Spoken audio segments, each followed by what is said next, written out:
السلام علیکم ورحمۃ اللہ وبرکاتہ۔ ناظرین، اب آپ کے سامنے پیش خدمت ہے امراؤ جان ادا کی قسط نمبر 8۔ ہائے کیا مزے کی صحبت تھی، اس کم بخت نے کیسا مزے میں خلل ڈالا۔ نواب ابھی غزل پڑھنے کو تھے، اس کے بعد میں کچھ کہتی، نواب تعریفیں کرتے، کیا دل خوش ہوتا۔ آج ہی تو ایک ایسا قدردان ملا تھا جسے مدتوں سے میرا دل ڈھونڈتا تھا، اور آج ہی اس آفت کا سامنا ہوا۔ خدا اس موے کو جلدی یہاں سے اڑائے۔ یہ خیالات میرے دل میں تھے اور وہ خونخوار صورت آنکھوں کے سامنے تھی، جس کی طرف دیکھنے سے میرا دل لرزا جاتا تھا۔ یہ تو میری جان کو گویا دلاور خان ہو گیا۔ مجھے بار بار اندیشہ تھا کہ کٹار جو اس کی کمر میں ہے یا میرے کلیجے کے پار ہوگی، یا خدا نخواستہ نواب کو کچھ گزند پہنچائے گی۔ دل ہی دل میں کوستی تھی، خدا غارت کرے موا کہاں سے اس وقت آ گیا۔ آخر مجھ سے اور تو کچھ نہ بن پڑا، بوا حسینی کو آواز دی۔ انہوں نے آ کے یہ ماجرا دیکھا، سمجھ گئیں۔ بوا حسینی کے باتوں سے معلوم ہوا کہ وہ ان صاحب کو کچھ جانتی بھی تھی۔ بوا حسینی: خان صاحب، مجھے آپ سے کچھ عرض کرنا ہے، ادھر تشریف لائیے۔ خان صاحب: جو کچھ کہنا ہے وہیں سے کہو، ہم لوگ کہیں بیٹھ کے اٹھتے ہیں۔ بوا حسینی: تو خان صاحب کوئی زبردستی ہے؟ خان صاحب: اس میں زبردستی کیا، رنڈیوں کے مکان پر کسی کا اجارہ نہیں، اور اگر زبردستی ہی صحیح، ہم تو نہیں اٹھنے کے، دیکھیں تو ہمیں کون اٹھا دیتا ہے۔ بوا حسینی: اجارہ کیوں نہیں، جو زر خرچے گا رنڈی اسی کی ہے، پھر اور کوئی اس وقت نہیں آ سکتا۔ خان صاحب: تو زر خرچنے کو ہم نابر ہیں۔ بوا حسینی: اچھا اس وقت اس کا کوئی موقع نہیں، اور کسی وقت تشریف لائیے گا۔ خان صاحب: اور کچھ داہی ہوئی ہے، کہہ دیا کہ ہم نہیں اٹھیں گے۔ میں نے دیکھا کہ نواب کا چہرہ مارے غصے کے سرخ ہو گیا، مگر ابھی تک بیٹھے رہے، کچھ منہ سے نہیں بولے۔ بوا حسینی: بیٹی اچھا تو اٹھ کے ادھر چلی آ، نواب صاحب آپ کے آرام کا وقت ہے، کوٹھے پر تشریف لے جائیے۔ میں نے اٹھنے کا ارادہ کیا تو اس نگوڑ مارے نے زور سے میرا ہاتھ پکڑ لیا۔ اب کیا کروں؟ نواب: خان صاحب رنڈی کا ہاتھ چھوڑ دیجئے، اسی میں خیریت ہے۔ آپ بہت کچھ زیادتیاں کر چکے ہیں۔ میں خاموش بیٹھا رہا، صرف اس خیال سے کہ رنڈی کے مکان پر تہ تک کرنا اچھا نہیں، مگر اب… خان صاحب: مگر اب تم کیا کر سکتے ہو؟ دیکھیں تو کون رنڈی کا ہاتھ چھڑا لیتا ہے۔ میں زور سے ہاتھ جھٹک کر: اچھا تو ہاتھ چھوڑ دیجئے، میں کہیں جاتی نہیں، واقعی میں نواب کو چھوڑ کر ہرگز نہ جاتی۔ خان صاحب نے ہاتھ چھوڑ دیا۔ نواب: میں کہے دیتا ہوں کہ ذرا زبان سنبھال کے گفتگو کیجئے، معلوم ہوتا ہے کہ آپ نے شریفوں کی صحبت نہیں اٹھائی۔ خان صاحب: خیر تم نے تو شریفوں کی صحبت اٹھائی ہے، جو کچھ ہو سکے کر لو۔ نواب: یہ تو معلوم ہوا کہ آپ لڑنے پر آمادہ ہیں، مگر رنڈی کا مکان کوئی اکھاڑا نہیں ہے، نہ میدان۔ بہتر ہے کہ اس کو کسی اور وقت پر موقوف رکھیے، اور آپ تشریف لے جائیے، نہیں تو… خان صاحب: نہیں تو تم مجھے گھول کے پی جاؤ گے؟ تشریف لے جائیے، یہ ایک ہی کہی تمہیں نہیں چلے جاتے۔ نواب: خان صاحب جناب امیر کی قسم، میں بہت طرح دیتا ہوں، اس لیے کہ مجھے کسی قدر اپنی عزت کا خیال ہے۔ والدین، عزیز، دوست جو سنے گا نام رکھے گا، ورنہ آپ کو ابھی ان گستاخیوں کا مزہ چکھا دیتا۔ پھر میں آپ سے کہتا ہوں کہ بے فائدہ حجت نہ کیجیے، تشریف لے جائیے۔ خان صاحب: رنڈی کے گھر پر تو آتے ہو اور اماں جان سے ڈرتے ہو، گستاخیاں کیسی؟ تمہارے باپ کا نوکر ہوں، تم اپنے گھر کے رئیس زادے ہو اور ہوا کرو۔ رنڈی کے مکان پر تم بھی بیٹھے ہو، ہم بھی بیٹھے ہیں، جب ہمارا جی چاہے گا جائیں گے۔ تم خود بیکار حجت کرتے ہو، کسی کو اٹھاتے نہیں دیکھا۔ نواب: اٹھا دینا تو کوئی مشکل نہیں، خدمت گاروں کو آواز دیتا ہوں تو آپ کی گردن میں ہاتھ دے کے نکالے دیتے ہیں۔ خان صاحب: خدمت گاروں کے بل پر نہ بھولنا، یہ کٹار بھی دیکھا ہے۔ نواب: ایسے بہت کٹار دیکھے، جو وقت پر کام آوے وہ کٹار ہے۔ آپ کی کٹار میان سے نکلتی رہے گی، یہاں تو آپ کی گردن ناپ دی جائے گی، پھر دیکھا جائے گا۔ خان صاحب: لے اب تم ہی گھر کو چلے جاؤ، اماں جان یاد کرتی ہوں گی۔ میں دیکھ رہی تھی کہ نواب کا چہرہ بالکل متغیر ہو گیا ہے، مارے غصے کے تھر تھر کانپ رہے ہیں، مگر واہری شرافت، اس پاجی نے کتنا سخت سست کہا، مگر یہ آپ ہی آپ کر کے بات کر رہے ہیں۔ اس سے مجھے پہلے تو یہ خیال تھا کہ نواب ڈر گئے، مگر یہ خیال میرا غلط نکلا۔ واقعی نواب کو اپنی عزت کا خیال تھا، اسی لیے طرح دے رہے تھے، چاہتے تھے کہ معاملہ سہولت سے رفع دفع ہو جائے، مگر اس پاجی کی بد زبانی بڑھتی جاتی تھی۔ جس قدر نواب طرح دیتے تھے وہ اور شیر ہوتا جاتا تھا۔ آخر نواب نے کہا، نواب اچھا اٹھیے خان صاحب، ہم آپ دونوں یہاں سے چلیے، عیش باغ میں چل کے ہمارے آپ سے دو دو ہاتھ ہو جائیں۔ خان صاحب کہکا مار کے، صاحبزادے ابھی تم خود منہ چومنے کے لائق ہو اور مردوں سے خانہ جنگی کرنے کا حوصلہ، کہیں کوئی چرکا کھا جاؤ گے تو اماں جان روتی پھریں گی۔ نواب، مردود، اب تیری بد زبانیاں حد کو پہنچ گئی ہیں، دیکھ اب تجھے تیری گستاخی کی سزا دیتا ہوں۔ یہ کہتے ہی نواب نے دلائی کے اندر سے ہاتھ نکالا، ہاتھ میں تپنچا تھا، دن سے داغ دیا۔ خان صاحب دھم سے گر پڑے، میں سن سی ہو گئی، فرش پر خون ہی خون نظر آتا تھا۔ بوا حسینی جہاں کھڑی تھیں کھڑی رہ گئیں۔ تپنچا کے آواز سن کے خانم صاحب، مرزا صاحب، میر صاحب، خورشید، امیر جان، بسم اللہ جان، خدمتگار، مہریاں، تو میں سب دوڑے آئے، میرے کمرے میں بھیڑ ہو گئی، سب اپنی اپنی کہنے لگے۔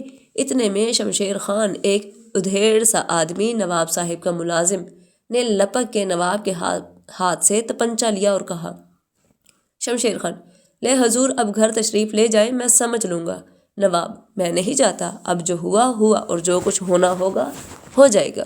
شمشیر خان کمر سے چھری نکال کے، جناب امیر علیہ السلام کی قسم، ابھی اپنے کلیجے میں مار لوں گا، نہیں تو برائے خدا آپ چلے جائیے، آپ کا یہاں ٹھہرنا اچھا نہیں ہے۔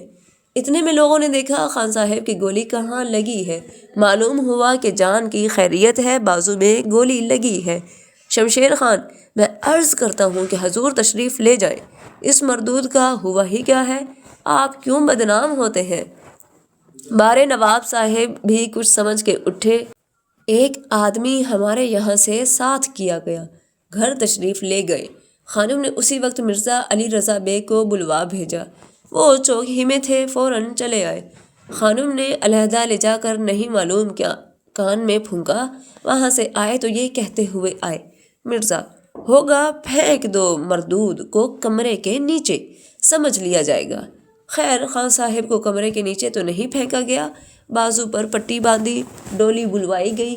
خان صاحب کو بھی کسی قدر ہوش آ گیا تھا، مکان کا پتہ پوچھا، معلوم ہوا مرغ خانہ میں رہتے ہیں۔ ڈولی پر بٹھا کے ان کے گھر بھجوا دیا، کہاروں کو سمجھا دیا تھا مکان کے قریب کہیں اتار کے چلے آنا، چنانچہ ایسا ہی ہوا۔ سلطان صاحب کئی دن تک نہیں آئے، نہ ان کا آدمی آیا، مجھے ان سے محبت سی ہو گئی تھی، یقین تھا کہ وہ اب نہیں آئیں گے، اور واقعی ایسا تھا بھی، وزادار آدمی تھے۔ پہلے ہی جب وہ آئے تھے آدمی کی زبانی پیشتر بہت تاکید تخلیے کے لیے کر دی تھی۔ بوا حسینی نے اقرار کر لیا تھا کہ کوئی نہ آنے پائے گا، مگر اتنی چوک ہو گئی کہ دروازے پر کسی کو نہ بٹھا دیا۔ خان صاحب ازغیبی ڈھیلا خدا جانے کہاں سے آن پڑے، سارا کھیل بگڑ گیا۔ اتفاق سے 5-4 دن کے بعد ایک بارات میں میرا مجرا آ گیا تھا، وہاں سلطان صاحب بھی تشریف رکھتے تھے۔ میرا پہلا مجرا 9 بجے رات کو شروع ہوا تھا، محفل میں بات کرنا کیسا اشارے کنائے کا بھی موقع نہ تھا۔ ایک لڑکا گورا گورا، کوئی 9 برس کا سن، بھاری کپڑے پہنے سلطان صاحب کے پاس بیٹھا تھا، کسی ضرورت سے اٹھا، میرا مجرا ہو چکا تھا، علیحدہ کمرے میں پیشواز اتار رہی تھی۔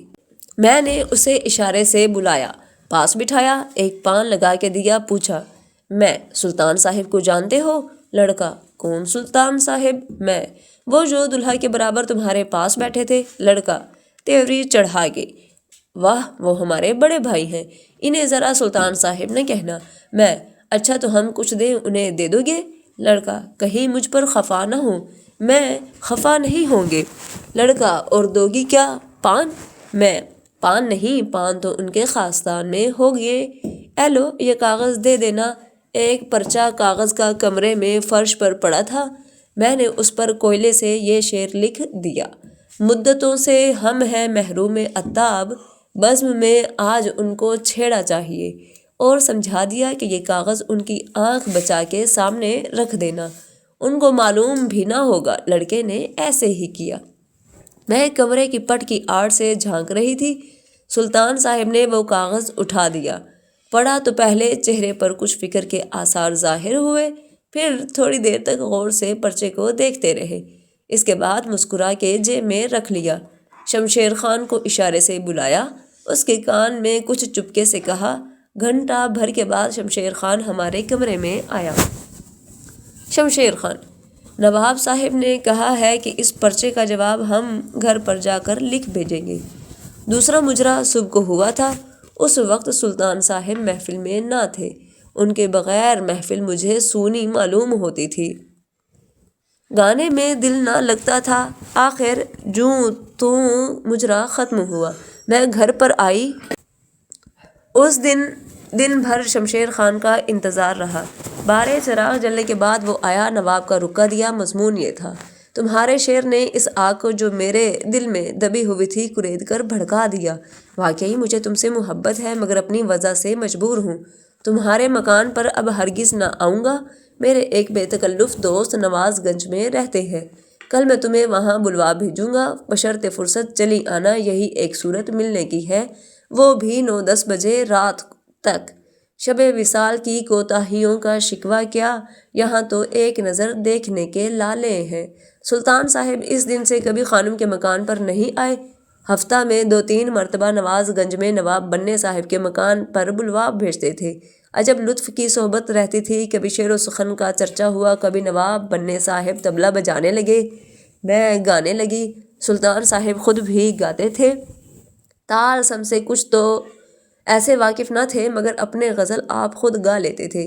کچھ اس طرح سے نظر بازیوں کی مشق بڑھی، میں ان کو اور وہ میری نظر کو دیکھتے ہیں۔ جب یاد آتا ہے اس جلسہ کی تصویر آنکھوں کے سامنے پھر جاتی ہے۔ گرمیوں کے دن، شب مہتاب کا عالم، صحن باغ میں تختوں کے چوکے پر سفید چاندنی کا فرش ہے، گاؤ تکیے لگے ہوئے، سامان عیش و نشاط مہیا، باغ میں طرح طرح کے پھول کھلے ہوئے، بیلے چمیلی کی مہک سے دماغ معطر، خوشبودار گلوریاں، بسے ہوئے حقے، تخلیے کا جلسہ، آپس کی چہلیں، بے تکلفی کی باتیں۔ ایسے ہی جلسوں میں بیٹھ کر دنیا و ما فیہا کا تو ذکر ہی کیا، انسان خدا کو بھی بھول جاتا ہے، اور اس کی سزا ہے کہ ایسے جلسے بہت ہی جلد برہم ہو جاتے ہیں، اور ان کا افسوس مرتے دم تک رہتا ہے، بلکہ شاید مرنے کے بعد بھی۔ لذت معصیت عشق نہ پوچھ، خلد میں بھی یہ بلا یاد آئی۔ واقعی سلطان صاحب کو مجھ سے اور مجھے ان سے محبت تھی۔ دونوں کے مذاق کچھ ایسے ملتے ہوئے تھے کہ اگر عمر بھر کا ساتھ ہوتا تو کبھی ملال نہ ہوتا۔ سلطان صاحب کو شعر و سخن کا شوق تھا، اور مجھے بھی بچپن سے اسی کی لت ہے۔ سلطان صاحب سے جیسا میرا دل ملا اور کسی سے نہیں ملا، مجھے یقین ہے کہ وہ بھی اسی سبب سے محبت کرتے تھے۔ بات بات میں شعر پڑھتے تھے، میں جواب دیتی تھی، مگر افسوس فلک تفرقہ انداز نے وہ جلسہ بہت ہی جلد ختم کر دیا۔ دل یہ کہتا ہے فراق ماہ و انجم دیکھ کر، ہائے کیا کیا صحبتیں راتوں کی برہم ہو گئیں۔ رسوا: اچھا وہ تو سب کچھ ہوا آپ کے قدم کی برکت سے، ایسے ایسے بہت سے جلسے برہم ہو گئے ہوں گے۔ امراؤ: واہ مرزا صاحب، تو کیا میرے دشمن بھن پیرے ہیں؟ یہ آپ نے خوب کہی۔ رسوا: یہ تو میں نہیں کہہ سکتا، مگر سلامتی سے جہاں آپ تشریف لے گئیں صفائی ہو گئی۔ امراؤ: آپ جو چاہیے کہیے، اگر ایسا جانتی کہ آپ یہ کہیں گے تو اپنی روداد ہرگز نہ بیان کرتی۔ خیر اب قصور ہوا۔ رسوا: قصور؟ یہی تو آپ نے زندگی بھر میں ایک کام کیا جس سے آپ کا نام دنیا میں رہ جائے گا، خواہ نیک نامی کے ساتھ خواہ بدنامی کے ساتھ۔ اس کا میں ذمہ نہیں کرتا، اب اس بات کو یہیں تک رہنے دیجیے، ذرا اس غزل کے 2-3 شعر اور یاد ہوں تو پڑھ دیجیے۔ امراؤ: آپ بھی آدمی کو خوب بناتے ہیں۔ رسوا: خیر بگاڑتا نہیں۔ اچھا اب شعر پڑھیے۔ امراؤ: اچھا سنیے، ایک مطلع اور 2 شعر اور یاد ہیں۔ درد دل کی لذتیں صرف شب غم ہو گئیں، طول فرقت سے بہت بے تابیاں کم ہو گئیں، وہ جو بیٹھے سوگ میں زلف رسا کھولے ہوئے، حسرتیں میری شریک بزم ماتم ہو گئیں، ہم نشی دیکھی نحوست داستان ہجر کی، صحبتیں جمنے نہ پائی تھیں کہ برہم ہو گئیں۔ ہمارے چینل کو لازمی لائک کریں، سبسکرائب کریں اور اپنے دوستوں کو شیئر کریں تاکہ وہ بھی امراؤ جان ادا کی اقساط سے مستفید ہو سکیں۔